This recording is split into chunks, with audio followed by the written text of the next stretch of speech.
RL Location Automobile. Pour toutes vos locations de voitures et utilitaires en Guadeloupe, faites appel à RL Location Automobile.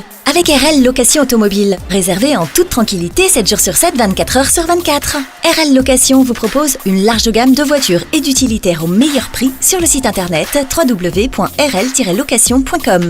RL Location, c'est aussi l'assistance et la livraison. Pour tout renseignement, contactez-nous au 0590 10 66 87. RL Location Automobile, la location en toute simplicité. Guadeloupe, actualité. Je vous le disais, la campagne sucrière n'a toujours pas démarré. Le protocole de fin de conflit validé par les autorités et les planteurs n'a pas été signé par Gardel, qui a quitté discrètement la table des négociations. L'usinier a fait le choix de rédiger ses propres engagements qui reprennent partiellement les points qui ont été négociés vendredi à la Cité des Métiers au Rézé. Une reformulation qui n'est pas du tout du goût des agriculteurs qui, effectivement, sentent qu'on leur a un peu mis à l'envers. Et les syndicats, eux, se préparent à la célébration du 1er mai. Et si certains considèrent ce jour comme étant la fête du travail, ils ne sont pas de cet avis. Selon eux, cette date est l'occasion de commémorer la lutte des travailleurs pour l'obtention de leurs droits. Ce n'est pas la même chose. Droits qui sont régulièrement mis à mal par les gouvernements successifs. Un constat que dresse Jean-Marie Nomertin, qui au passage saluait la bataille des agriculteurs qui pensaient avoir obtenu gain de cause. Regardez. Alors, le but de cette conférence de presse, c'est pour rappeler que le 1er mai, ce n'est pas la fête du travail, c'est la commémoration de lutte des travailleurs, pas seulement en Guadeloupe, mais à travers le monde entier. Alors, la conférence de presse, c'est pour rappeler ça déjà, et pour rappeler aussi que venir manifester, venir marcher, c'est très important. C'est la manifestation de lutte des travailleurs, la manifestation pour dire que les travailleurs sont effectivement en lutte et qu'il y a pas mal de choses qui ne vont pas et que c'est le moment symboliquement de se rassembler, de faire front ensemble. Nous avons appelé à marquer le coup qui c'est la journée internationale des travailleurs le 1er mai. Mais il a fait dans un contexte particulier là ça. Sorti à grande victoire à Plantécon parce que son victoire aussi la dignité, son victoire contre le mépris, son victoire surtout aussi par rapport à gain à eux, par rapport au travail qu'ils ont fait. Malgré toute manifestation, tout mépris qu'ils prend, mais il n'empêche qu'ils ont gardé unité à eux, solidarité à eux, et ils ont réussi à cocher bec à, bien entendu, Gardel, mais aussi tout ce qui a soutenu, à commencer par le préfet là. D'autant plus que le gouvernement là, j'ai annoncé la couleur, avant il était caché, intention à eux, j'ai annoncé la couleur, les attaques qui ont multiplié, licenciement des fonctionnaires, augmentation à taxes et impôts, augmentation à prix, à toute qualité bitin pour qu'ils auraient fait nous payer.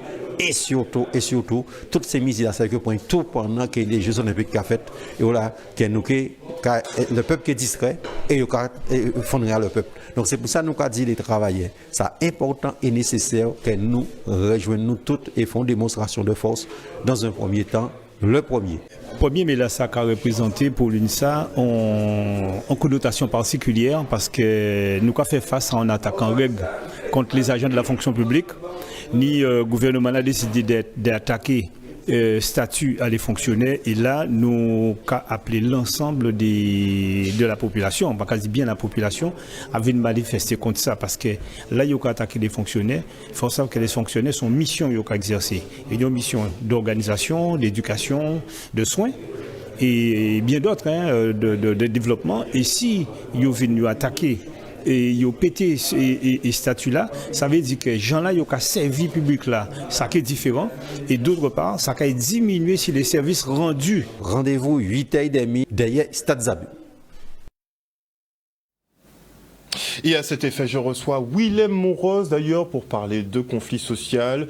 Il est membre du collectif des agriculteurs qui participait d'ailleurs aux négociations avec les autorités et notamment Gardel. Bonsoir Monsieur Monrose. Bonsoir monsieur. Alors on a Jean-Marie Nomertin effectivement qui parlait de célébrer toutes ces luttes. Il vous félicitait dans le cadre de la bataille que vous avez menée contre l'usinier Gardel. Il vous félicite pour cette victoire. Que lui répondez-vous ? Ah ben déjà merci à monsieur Nomertin. Sauf qu'on ne peut pas parler aujourd'hui, enfin ce soir en tout cas, de victoire, parce que le protocole que monsieur Philippot devait signer vendredi, il ne l'a pas signé. Donc, il s'est permis d'envoyer à la DAF, la région, le département, une modification des articles. Et à ce titre-là, il y a une phrase qui nous gêne énormément. Et donc, ça reste un peu ambigu pour la suite des événements. En tout cas, la campagne n'a pas démarré aujourd'hui. Non. Il faut savoir que ce n'est pas nous qui donnons le feu vert de la campagne. Donc il n'a pas envoyé les ordres de coupe, puisque les agriculteurs étaient surpris aujourd'hui de ne pas recevoir d'ordre de coupe. Alors nous n'avons pas cette information. Donc c'est ce que je peux vous répondre. Je ne sais pas qu'est-ce qui s'est passé exactement. Donc nous attendons les informations de l'unité Gardel. On en parlera plus amplement d'ailleurs dans le Focus après la coupure pub à 19h. A tout de suite. Merci. Et début 2023, le président de la République Emmanuel Macron annonçait la mise en place d'une campagne de vaccination contre les infections à papillomavirus humain, et ce dans les collèges pour l'ensemble des élèves de 11 à 14 ans. Une campagne lancée le 4 septembre dernier et qui se poursuit.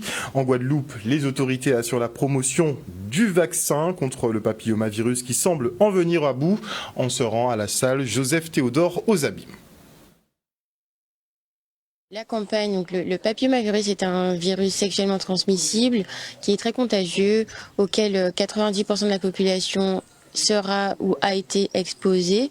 Dans ces 90%-là, il y a 80% qui va éliminer le virus spontanément grâce au système immunitaire, et 10%, dans cette tranche, 10% de la population va garder le virus et potentiellement développer des lésions précancéreuses et des cancers liés à HPV. En France, il y a à peu près plus de 6000 cas de cancer chaque année liés au papillomavirus. Donc il y a bien sûr le cancer du col de l'utérus chez la femme, mais l'homme aussi est concerné parce qu'il y a le cancer de l'oropharynx, le cancer de l'anus, le cancer du pénis. Donc vraiment les femmes et les hommes sont concernés par ce virus. Et il existe un vaccin. Finalement, ce sont des cancers qu'on a envie de dire évitables parce qu'il y a un vaccin qui existe contre le papillomavirus. Les centres de vaccination coordonnés par l'ARS vont se déplacer pour aller dans les collèges vacciner les élèves à partir, disons de 11 ans à 14 ans, les élèves plus particulièrement de la classe de 5e. Alors aujourd'hui, nous avons déjà pratiqué la première dose et là, nous avons entamé la seconde dose. Et c'est dans ce cadre-là que nous avons décidé de faire organiser des journées de sensibilisation et d'information pour permettre aux parents et accompagnés de leurs enfants de venir vers l'information. Nous avons convié 2 médecins, dont le professeur Jean-Qui, qui est professeur en gynécologie obstétrique, et qui est venu justement, qui s'est fait un plaisir aujourd'hui de venir à la rencontre des parents pour leur permettre de poser toutes les questions. Un reportage de Vianney Valverde. Le CTIG lui présente l'opération Bonjour les îles de Guadeloupe qui se déroulera dans les jardins de Destréland. Pendant 3 jours, 50 exposants seront présents et proposeront près de 80 offres promotionnelles pour découvrir et profiter de notre archipel. Un tourisme intérieur promu par le directeur du comité Rodrigue Solitude qui revient sur le caractère central de l'activité pour notre territoire. Il reprend d'ailleurs une formule bien connue en déclarant que quand le tourisme va, tout va, le reste en images.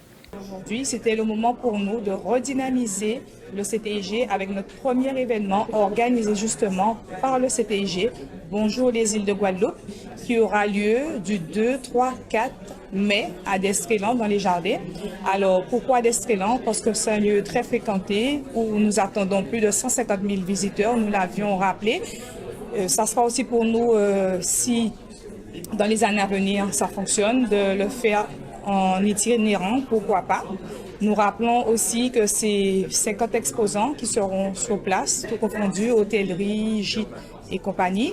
Rappelez aussi qu'il y aura plus de 80 offres promotionnelles de 10 à 50%, justement. Alors nous invitons les Guadeloupéens à se rendre nombreux dans les jours qui viennent, je rappelle, 2, 3 et 4 mai à Destréland pour profiter de cette offre promotionnelle que le CTIG leur offre. Le tourisme, ce n'est pas seulement pour ceux qui font de l'activité touristique en direct. Le tourisme, c'est aussi tout un pan, c'est transversal. Quand le tourisme va, tout va, comme disait la présidente du CTG, Madame Césarus, quand le tourisme va, tout va. Parce que quand le tourisme va, c'est le bâtiment qui fonctionne, puisqu'on crée des hébergements, on crée des restaurants, on crée des activités. C'est donc des ingénieurs, ce sont des architectes qui travaillent, ce sont des agriculteurs qui proposent leurs produits dans les différents établissements, ce sont les pêcheurs qui travaillent, ce sont les taxiteurs qui emmènent des touristes dans différents lieux. Donc comprenez bien que le tourisme, c'est transversal. Tout le monde vit directement ou indirectement du tourisme et nous en avons besoin. On n'a pas à avoir honte. Le tourisme, c'est nous toutes. Nous avons décidé ensemble de lancer cet événement pour faire aux Guadeloupéens profiter des lieux, des îles de la Guadeloupe, telles que les Saintes, Marie-Galante, Désirade et la Guadeloupe, leur montrer qu'en Guadeloupe, nous avons de quoi faire. Ils ne sont pas obligés de partir ailleurs, justement pour être touristes. Retour maintenant sur les Olympiades des seniors de la ville de Petit-Bourg, organisées par le CCAS et l'association Tendance Sport. Un moment d'échange et de partage où nos aînés ont fait travailler le corps et l'esprit au programme du fitness, des défis mémoire et équilibre, mais aussi, bien évidemment, de la danse. Le reportage. C'est un avant-goût des JO. Et c'est surtout l'occasion pour nos seniors de se challenger et de maintenir leur santé morale, leur santé physique et leur santé cognitive. Nous ne sommes pas là vraiment pour une vraie compétition. Nous sommes plutôt là pour passer un moment de cohésion sociale, un moment de complicité avec les seniors, un moment d'amour, un moment de détente. Aujourd'hui, nous avons commencé par la danse, c'est un peu de fitness pour les mettre en condition. Et après, nous avons différents défis. Donc, on a le défi mémoire, on a le défi équilibre, on a le cardio avec l'élastique. Et après, nous avons la partie danse, nous aurons une pause. Et après, nous avons la partie danse où il y aura de la biguine, il y aura du quadrille, il y aura de la salsa. Et ensuite, nous allons terminer quelque chose de plus convivial avec la danse Jérusalem. Très bien, très bien. Pour une première, c'est vraiment, je trouve qu'il y a beaucoup de monde et pourtant c'est le matin, les gens sont occupés et ils se sont donné les moyens, surtout les femmes. Nous avons beaucoup de femmes là en ce moment et ils se sont donné les moyens pour venir participer. Et on garde le rythme pour participer au parcours du cœur à Saint-Félix-au-Gosier. Une belle occasion pour sensibiliser le tout public aux maladies cardiovasculaires, car il ne faut pas sous-estimer le pouvoir d'une activité physique régulière, même pendant quelques minutes. Rajoutez à cela une bonne alimentation pour améliorer votre état de santé de manière globale et ralentir peut-être la décrépitude. Regardez.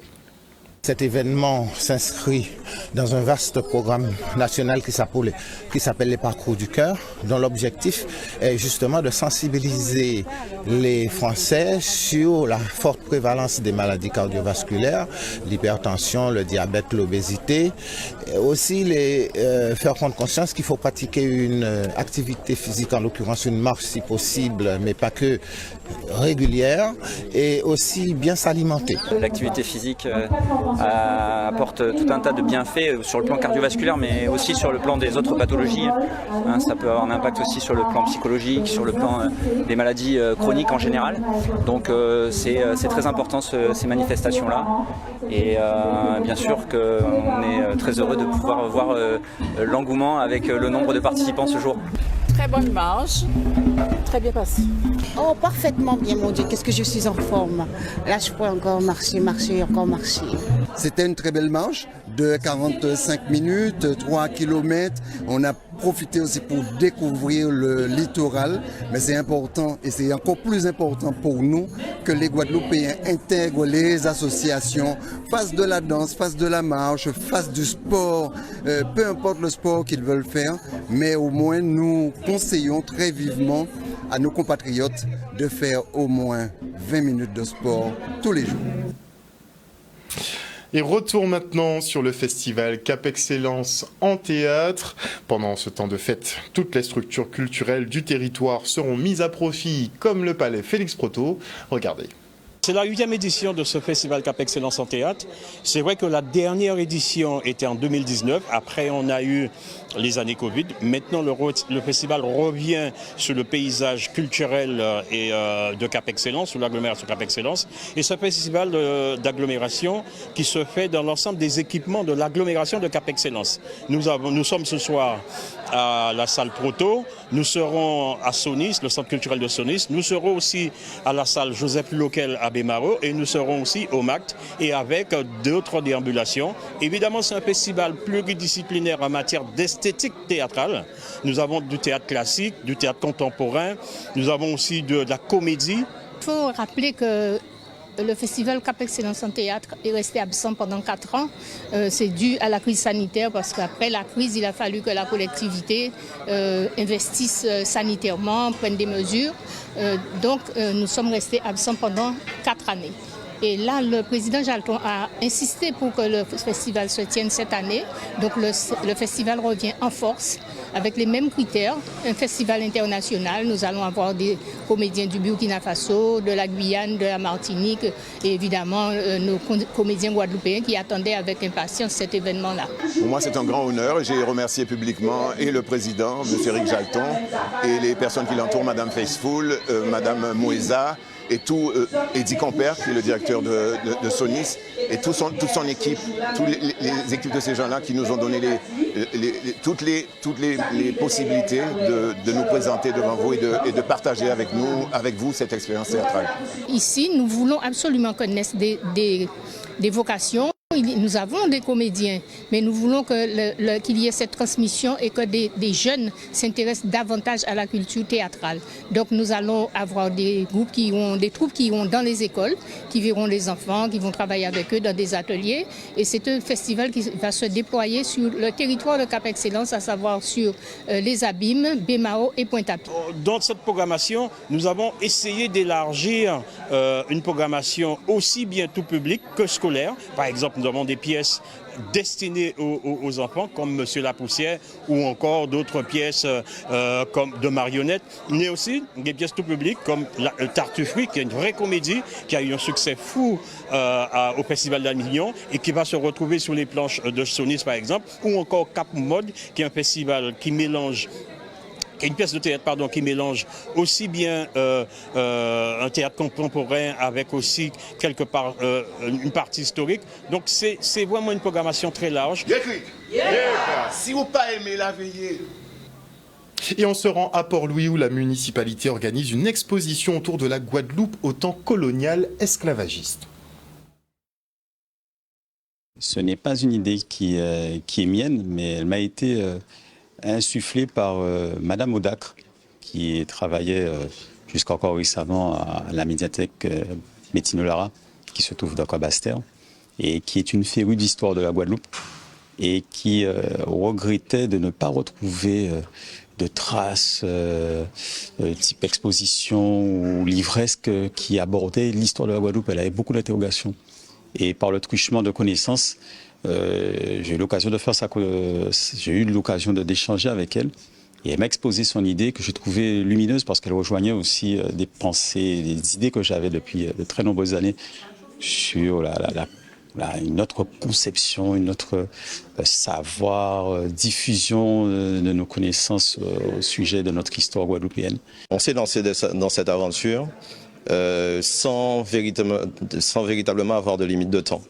Et au fur et à mesure, on s'est rendu compte qu'il fallait quand même classifier les choses et il fallait périodiser aussi les choses. Donc en fait, nous avons périodisé cette histoire de la Guadeloupe par 4 grands temps. Un temps amérindien, un temps colonial esclavagiste, un temps colonial industriel et aussi un temps qu'on a décrit comme un temps de l'assimilation par rapport aux faits historiques de ces différentes époques. C'est une exposition qui a retenu mon attention, déjà par le titre, au temps colonial esclavagiste, et puis ne serait-ce que pour moi-même, savoir d'où je viens, connaître mes racines. Je pense que c'est une démarche importante et capitale et qui ne pourrait que me conforter dans mes recherches. Elle a dit un mot très important, elle a parlé de transmission et vous avez parlé de pédagogie. Alors pour savoir, je suis enseignante et j'ai travaillé très longtemps en métropole où j'enseignais l'histoire de France à mes élèves. Et quand je suis revenue en Guadeloupe, je me suis toujours posé la question de savoir comment je vais expliquer à mes élèves que nous sommes français. En France, ça se passait comme ça à cette époque-là, mais chez nous en Guadeloupe ou dans la Caraïbe, ça se passait ainsi. Et je trouve que cette exposition, c'est ce qu'il manquait, c'est ce qu'il fallait pour pouvoir faire ce travail scolaire avec les élèves. Et on enchaîne avec la journée de la petite enfance organisée par la ville des Abîmes. Le maire Éric Jailleton et président de Cap Excellence a voulu mettre en place cette journée, sachant que sur le territoire, c'est un territoire assez peuplé et qu'il a voulu marquer cette journée parce que il faut pas oublier, c'est l'année de la petite enfance et on a voulu marquer sur le territoire cette journée. Et je peux vous dire que le maire Éric Jailleton, il a une crèche municipale de Nistonton sur le territoire qui est au Rézé. Nous avons des crèches, nous avons des assistantes maternelles et bientôt nous aurons un village de la famille sur le territoire avec la petite enfance, la jeunesse, la parentalité et c'est une crèche d'accueil exclusive et avec des horaires atypiques. On est en partenariat avec la ville des Abîmes sur cet événement. On tenait à faire connaître notre centre et l'accompagnement qu'il propose parce que c'est vrai qu'à ce jour, ça peut être compliqué de trouver des professionnels spécialisés et dédiés aux problématiques de la parentalité. C'est ce que fait le centre. Donc on tenait vraiment à être présent lors de cette manifestation pour leur faire savoir qu'il existe des infrastructures ici qui peuvent les accompagner et soutenir tout au long de leur vie parentale. Et on va recevoir des tout publics et les en situation de handicap, les enfants en situation de handicap avec des horaires de 5h à 23h sur le territoire des Abîmes mais qui sera situé à côté du CHU. Au sein du centre, on a une sage-femme, une psychologue, une sexothérapeute, kinésithérapeute, orthophoniste, professeur de yoga qui est aussi doula, un maître nageur pour les ateliers de bébés nageurs et moi-même qui suis donc infirmière de profession spécialisée en périnatalité et doula. Outremernews.fr, le site de l'actualité Outre-mer, 24 heures sur 24 et 7 jours sur 7. Retrouvez la chaîne Outremer News sur YouTube.